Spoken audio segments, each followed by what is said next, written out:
বিশ্বজুড়ে কোটি কোটি ভক্তের প্রিয় কে-পপ তারকা ভি। বিটিএস এর সেই জনপ্রিয় সদস্যের কণ্ঠ ও পারফরমেন্সে মুগ্ধ ভক্তরা। কিন্তু সেই প্রিয় তারকাকে ঘিরেই এবার এলো উদ্বেগের খবর। ভি জানিয়েছেন তার ডান কানে শ্রবণ শক্তি উল্লেখযোগ্যভাবে কমে গেছে এবং এই সমস্যা নিয়ে প্রায় 2.5 বছর ধরে লড়ছেন তিনি। 여기가 한 100 정도 들리면 여기는 한 30밖에 안 돼요. বুধবার ভক্তদের সঙ্গে এক লাইভে নিজের শারীরিক অবস্থার কথা জানান 30 বছর বয়সী ভি। তার আসল নাম কিম তেহিয়ং। ভি জানান বাঁ কানের শ্রবণ ক্ষমতা যদি 100% ধরা হয় তাহলে ডান কানে এখন তিনি মাত্র 30% শুনতে পান, অর্থাৎ এক কানের শ্রবণ শক্তি নেমে এসেছে অন্য কানের প্রায় 1/3। প্রায় 2.5 বছর ধরে এই সমস্যায় ভুগলেও এতদিন প্রকাশ্যে কিছু বলেননি ভি। দেশের বর্তমান ব্যাংকিং পরিস্থিতি নিয়ে দুশ্চিন্তায় আছেন? প্রতিটি বিনিয়োগ এখানে পরিকল্পিত, বাস্তব এবং নিরাপদ। কল করুন বা হোয়াটসঅ্যাপ করুন স্ক্রিনে দেয়া নম্বরে।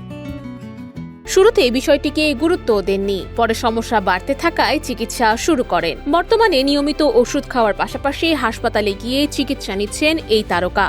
2023 সালে বাধ্যতামূলক সামরিক সেবায় যোগ দেন ভি। 2025 সালের জুনে দায়িত্ব শেষ করেন তিনি। ভির ভাষ্য, সেনাবাহিনীতে থাকার সময় তার শ্রবণ সংক্রান্ত সমস্যা আরও বেড়ে যায়।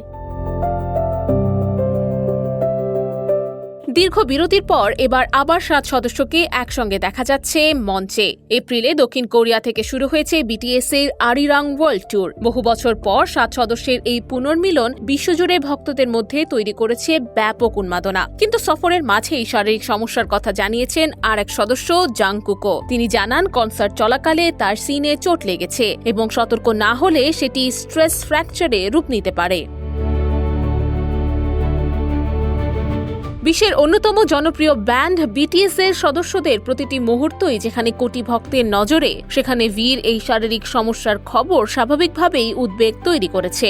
এখন ভক্তদের প্রত্যাশা চিকিৎসায় দ্রুত সুস্থ হয়ে আবারও আগের মতো মঞ্চ মাতাবেন প্রিয় V. Nusrat Ananya, desk report, এদিন।